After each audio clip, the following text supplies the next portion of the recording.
transmitting live from San Diego, California, from the studios of KPBS on the campus of San Diego State University. Good day to all of our participants in Mexico, Costa Rica, Panama, Venezuela, Colombia, Ecuador, Paraguay, Peru, Brazil, Argentina, and other countries in Latin America. We welcome the participation for the first time of Cimentos Apasco in Tabasco, Mexico, KTV in Brazil, and Universidad Nacional de Córdoba in Argentina. We also salute our distinguished friends at the Organization of American States in Washington, D.C., and Telecomunicaciones de Mexico in Mexico City. Telecom provides the satellite linkage services which allow us to reach all of you through the wonders of telecommunications. Welcome to the program Energy Use and Conservation, Efficiency Programs and Technology, the second video conference in our 1995 Strategic Resource Management series. I am Frank Medeiros, and I will be your moderator for this video conference.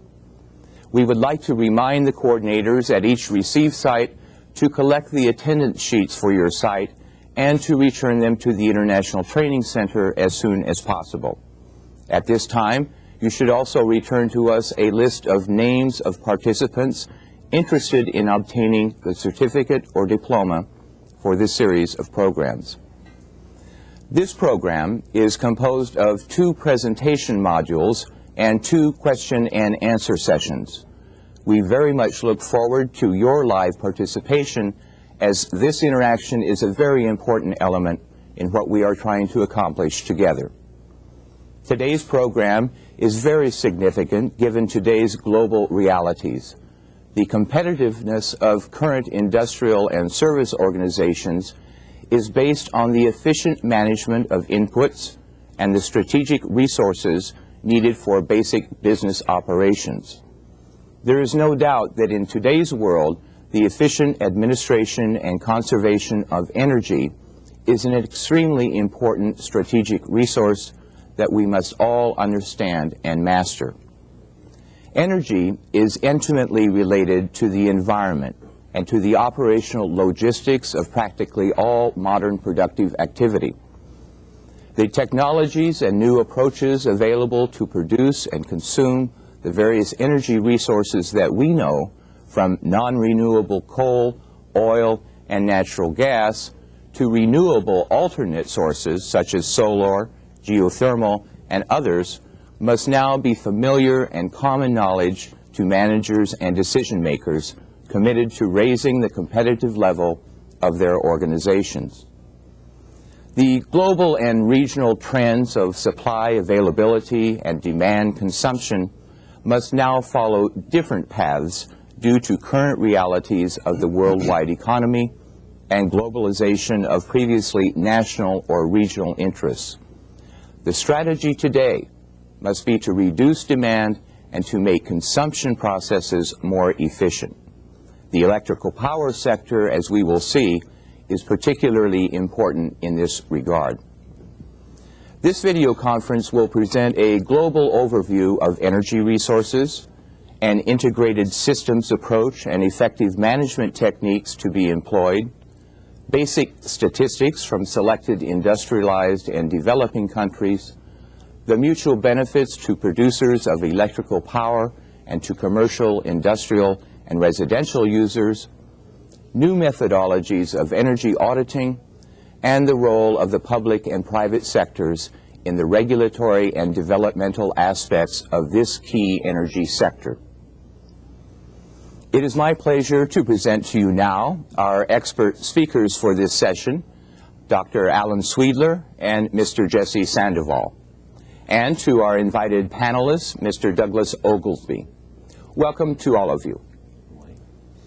Dr. Sweedler holds a Ph.D. in physics and is widely known as a specialist in regional processes dealing with the energy sector.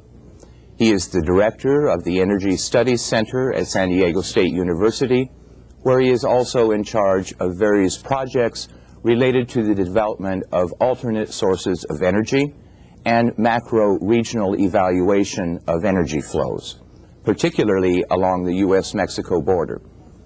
He is internationally recognized in the Americas, Europe, and Asia, where he has directed pioneering work for various multinational organizations.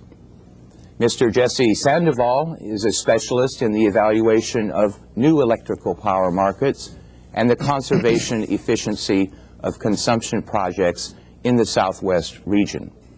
Mr. Sandoval has been associated with San Diego Gas and Electric since 1985. He currently serves as Marketing Senior Engineer, a function that includes interactions with government agencies, research institutions, and consumers. He has published and presented numerous articles and reports on these topics in the U.S. and abroad. Mr. Douglas Oglesby, our guest panelist, is counsel with the law firm of McKenna and Cuneo in San Francisco, California, and is a member of the firm's Energy Practice Group. He focuses his practice on all aspects of energy law, particularly energy transactional matters, state and federal regulation of electricity, and issues relating to electric industry restructuring. He is therefore an expert of electric transmission and industry restructuring issues. Welcome to all of you. Before we begin with the first module, I would like to touch upon some general issues.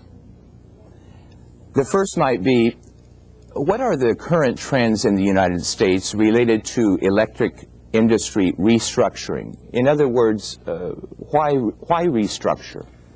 Well, this is the big issue in the United States now, the restructuring of the electric power industry, which follows closely on the heels the restructuring of the gas industry. It was started fundamentally by certain national energy policies adopted by the United States Congress at the federal level, coupled with fundamental changes in economic forces. The result, in my view, will be a breakup in the traditional manner in which electric services are provided in the United States. Electric services in the United States are basically provided by privately owned utility companies. About 80% of retail customers receive their service from these privately owned companies, a fundamental difference typically from the state-owned companies in other countries.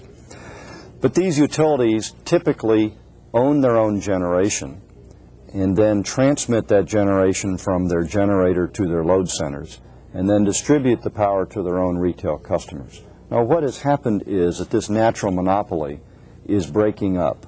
Generation is no longer competitive.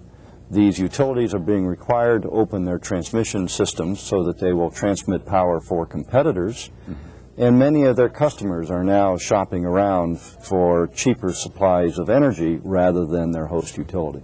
And the economic forces are making this happen, and regulators are moving forward with it. And perhaps the leader now in electric industry restructuring is the state of California, and I think shortly you will see dramatic changes in California where many customers will have choices. Thank you very much. Another concern might be, what are the major legal issues of a utility in relation to current environmental regulations dealing with air and water quality? Those are major issues, of course. The fundamental impact recently on utilities from an environmental perspective was some new laws in 1990 which require many utilities to install very high-cost pollution control devices on their power plants. These are basically older power plants fueled by coal, and they're required to put these devices on, which will increase costs. This new law, called the 1990 Clean Air Act, also creates a new market mechanism by which utilities can actually trade or sell certain credits they have for emissions. And we're now seeing the beginning of a market where utilities that don't need all of their emission credits can sell their credits to utilities who do. They might be able to avoid putting on these expensive devices. One of the technological changes is that new generation plants are much cleaner than the older plants. And so it may well be easier and cheaper to build a new facility which might have 90% less air emissions, less pollutants, than an older plant, and save the cost of putting on the pollution control devices. These are some of the things that utilities have to balance over time. Thank you very much. It seems that today's presentation will be quite motivating. Let us begin now with Module 1, in which Dr. Sweedler will address some key issues having to do with understanding the importance of energy as a strategic resource.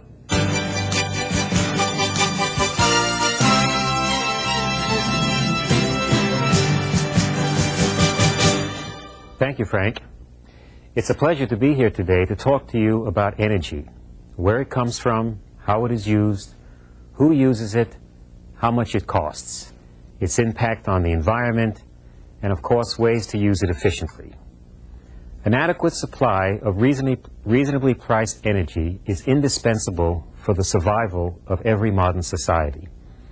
Energy underpins the functioning of industrial societies. And in order to make the most efficient use of energy resources, it is necessary to think about energy in the broadest possible context.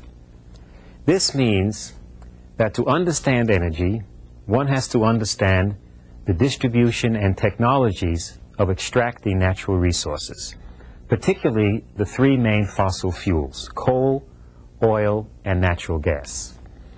One has to also recognize that any use of energy will inevitably result in some impact on the physical and social environment.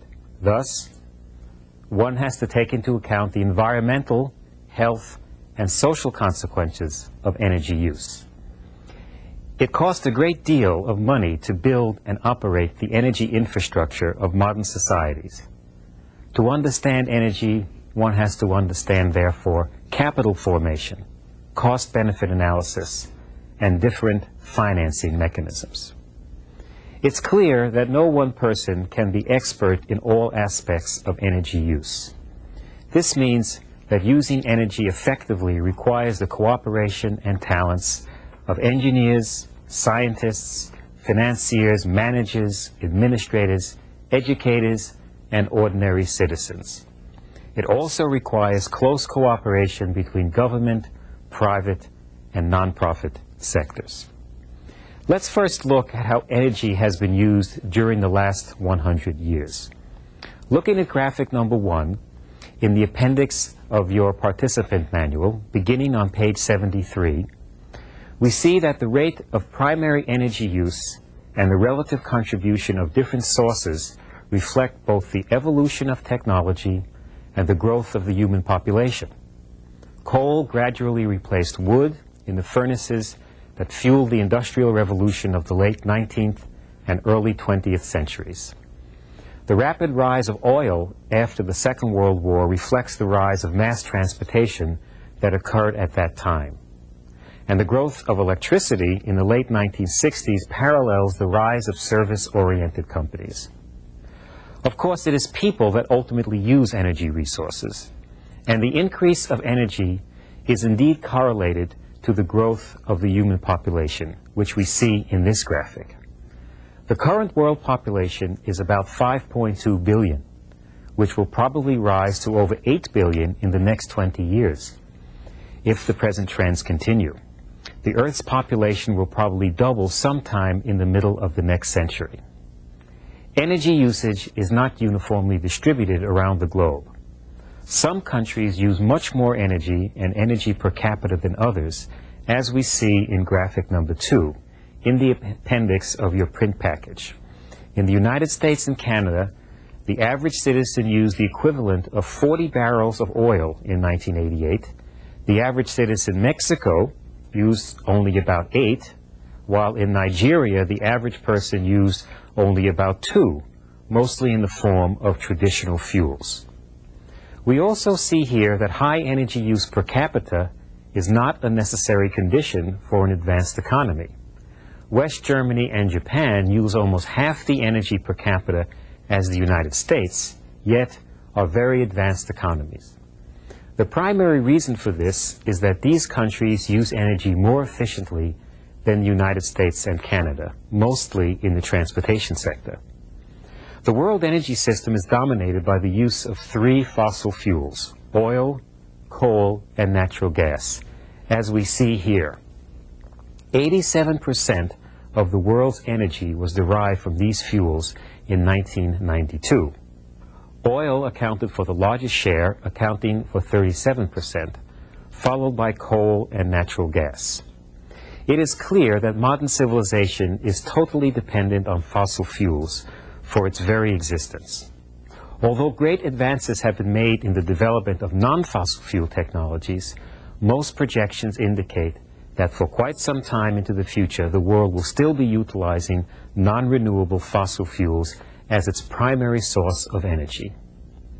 This energy is by no means evenly distributed around the globe, as we see in the next graph, graphic number 3, which you can find in the appendix. The United States is the world's largest energy producer, as well as its largest consumer, followed by Russia, China, and Saudi Arabia. The entire Western Hemisphere accounted for 31% of global energy production in 1992. The other regions are shown in the chart. Since oil and natural gas are so important to the world's economy, let's look at some data on reserves. Here, looking at the oil reserves, we see a very unequal distribution of resources. Most of the proven oil reserves are located in the Middle East and Africa, and most of the natural gas reserves are found in Eastern Europe, Russia, the Middle East, and Africa. These regions, therefore, play a very important strategic role in the global economy and in geopolitical issues. The fossil fuels are all traded globally, as you can see in the next two graphics, graphics number 4 and graphics number 5 in your print appendix, which show international oil and gas flows. The U.S. is the largest importer of petroleum. In 1993, it imported 7.5 million barrels a day, the highest amount in 14 years. This represented 44% of total demand, a 16-year high. For 1993, the main suppliers of oil to the United States were Saudi Arabia, Venezuela, Canada, Mexico, and Nigeria. The Soviet Union, and now Russia, is the world's largest producer and exporter of natural gas, while Germany is the world's largest importer. In 1993, the United States imported 2.1 trillion cubic feet, the equivalent of 10.5% of domestic consumption, all of it from Canada. This is quite a change from the early 1980s, when Mexico accounted for 12% of U.S. gas supplies. Turning now to end use, the residential, commercial, and industrial sectors account for about 3/4 of energy consumption, with the remainder going to the transportation sector. Of course, this varies from country to country. For the United States, in 1993, the industrial sector accounted for 37%, the residential sector for 36%, and the transportation sector for 27%, as you can see. For Mexico, the end-use patterns are different from that of the United States, as we see in the next chart. In Mexico, transportation is the largest end-use sector and accounts for 40% of end-use. The residential and commercial sectors make up 23%, and the industrial sector 35%, about the same as in the United States. Of all forms of energy, electricity is the fastest growing. This is because electricity is a very versatile form of energy and is the only type of energy that can be used in the service sector, which relies heavily on computers and telecommunication. On a global scale, the electric sector consumes close to 60% of primary energy resources. Almost 2/3 of this energy is lost because of the inherent nature of the thermal conversion process. Most of this loss ends up as pollution in one form or another. A major energy dilemma facing the global community is that while electricity is a very versatile form of energy and its use is growing rapidly, it is also the source of much of the world's pollution, particularly sulfur dioxide acid rain, and carbon dioxide, which is closely associated with global climate change. We can see installed electric capacity by fuel on a global basis on the next chart. Fossil fuels account for 67% of global installed capacity, hydropower for 24%, and nuclear for 12%.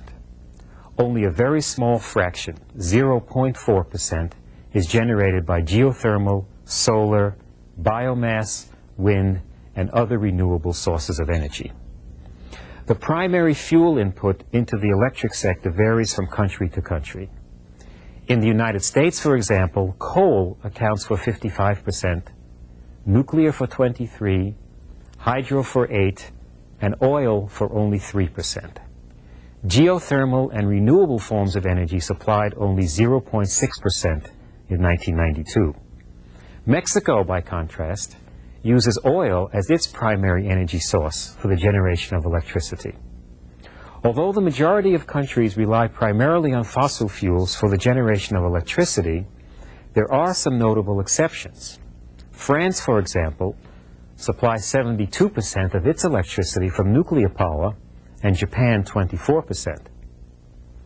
Is there any relationship between energy use and economic activity? For many years it was thought that for a country to grow economically, it had to use more energy. Each increase in the gross domestic product would result in a corresponding increase in energy use. One way to see if this is the case is to look at energy use per unit of gross domestic product. The GDP is the value of all the goods and services produced within a country. A flat curve would indicate a one-to-one correspondence between economic growth and energy use. A declining curve shows that the same amount of economic growth can be achieved with less energy. That is, the economy is becoming more efficient. The next graphic shows energy consumption per dollar of gross domestic product in the United States over the period 1949 to 1993. You see that until about 1975, there was almost a one-to-one relation between growth and energy consumed. But after that period, which followed the sharp energy price increases of 1973, it became possible to generate the same amount of economic activity using less energy. In fact, from 1973 to 1993, the ratio dropped by almost 30%. That means the United States economy used its energy 30% more efficiently than previously. Mexico, on the other hand, became less efficient over this same period. According to the International Energy Agency, which is located in Paris, Mexico used 47% more energy in 1993 than it used in 1973 to produce the same amount of economic output. This means that the introduction of energy efficiency programs in Mexico could result in large energy and cost savings. Now, what about the future? Energy specialists spend a great deal of time trying to forecast energy use in future years. All forecasts are obviously only guesses about how future events will unfold. They can serve, however, as a useful guide for those responsible for energy planning and policy. I want now to show you some results of energy forecasts developed by the International Energy Agency, an arm of the Organization of Economic Cooperation and Development, the OECD. The IEA thinks that between 1991 and the year 2010, world primary energy demand will grow at an average rate of 2.1%. This means that the world will consume 47% more energy than it does today. We see this in this graphic, where ROW means rest of world, FSU, CEE means former Soviet Union and Central and Eastern Europe. Much of this increase will take place in non-OECD countries, as you can see here. China itself will account for 20% of the increase. Although the amount of total energy consumed will increase significantly, the energy mix will not change very much, as you can see in this graphic. This means that we will still be highly dependent on fossil fuels, and we will be using much more of them. Moreover, electricity will be the fastest growing form of energy, growing at an annual rate of 3.2% in the first decade of the 21st century.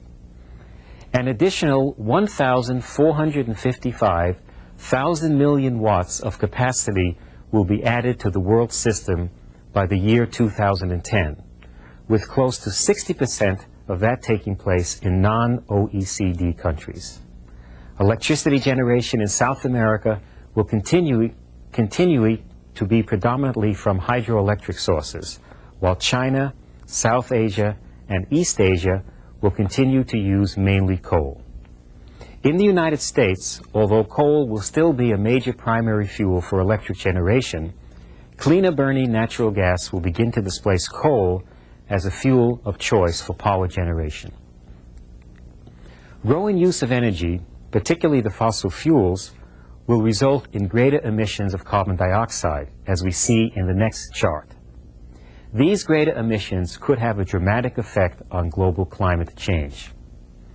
Because of these large projected increases in global energy demand and their related environmental impact and costs, it would be wise to use energy as efficiently as possible and to replace fossil fuels with cleaner, renewable sources of energy. Although renewable energy sources, excluding hydro and nuclear power, which are mature technologies, contributed very little to world energy supplies today, they are developing rapidly and may have the potential for greater market penetration in the future. As you can see in the next graph, shipments of photovoltaics, solar cells, for example, have increased over the years as well as declined in